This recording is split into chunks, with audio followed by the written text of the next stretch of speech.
Good morning बच्चों। आज हम रसकांजी का दूसरा सविया पढ़ेंगे।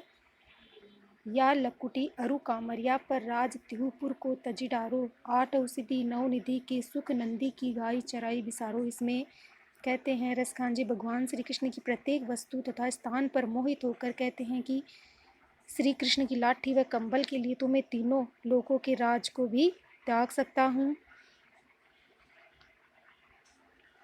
कि और कहते हैं नंद बाबा की गायों को चराने का जो सुख है ना, सुख के लिए मैं 8 से 2 9 निधि के अर्थात संपूर्ण सुख को भी छोड़ सकता हूँ। पाहन हो आगे है रस खान कबो इन आखिन सो, ब्रज के वन बाग तड़ाग निहारो, कोटि के कल धोत के धाम करिल के गुंजन ऊपर वारो। आगे रस खान जी कहते कि मैं कब इन आँखों से ब्रज नगर के वन उपवन जैसे बाग बगीचे तथा तालाब तथा कांटों रूपी झाड़ियों से भरे वन के लिए मैं करोड़ों के सोने के महलों को भी इन पर न्योछावर करने के लिए तैयार हूँ। अपना तीसरा सविया है। मोर पंखा सिर ऊपर राखियो, गुंज की माल गिरे पहिरोगी, ओढ़ी पीतंबर ले लकुटी बन गोधन ग्वारनी संग फिरोगी। भाव तो वो ही मेरो रस खानी, सो तेरे कहें सब स्वाग फिरोगी, या मुरली मुरलीधर की अधरा रन धरी अधरा न धरोगी। तीसरे सेवी में रस खान जी कहते हैं गोपियों का श्री कृष्ण के प्रति उनको रूप को लेकर तथा उनके जैसा बनने तथा अंत में उनकी मुरली के प्रति ईर्ष्या प्रकट करते हुए कहा है कि मोर के पंख को गोपियों ने सिर पर लगा लिया, गले में फूलों की माला पहन ली, श्री कृष्ण के जैसा पीला वस्त्र उन्होंने धारण कर लिया और गोपियों और ग्वालों के साथ घूमने निकल गई। भाव तो वो ही मेरो रस खानी, सो तेरे कहे सब स्वाग करोगी, या मुरलीधर की अधरान धरी अधरा न धरोगी।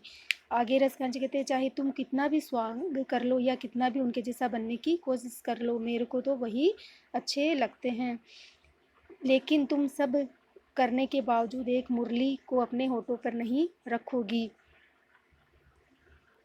आगे चौथा सवैया है। कानिन दे अंगूरी रहीबो, जब ही मुरली धुनी मंद बजे ही, मोहिनी तानन सो रख रस खानी, अटा चढ़ी गोधन गहे तो गेहे।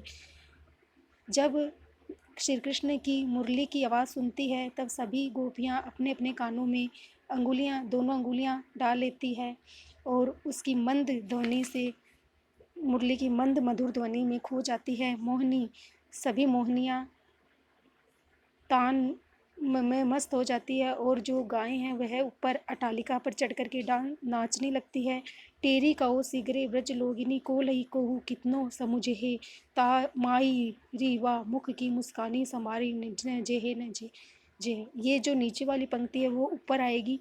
इसमें कहा गया है कि हम मुरली बजने पर सारी गोपियों की हंसी मुस्कान है वह संभाली ही नहीं संभलती है और सभी ब्रजवासियों को यह शक हो जाता है कि हम कृष्ण के प्रेम के प्रति समर्पित हैं, हम पागल हो गए हैं और हमारी बदनामी होती है समाज में।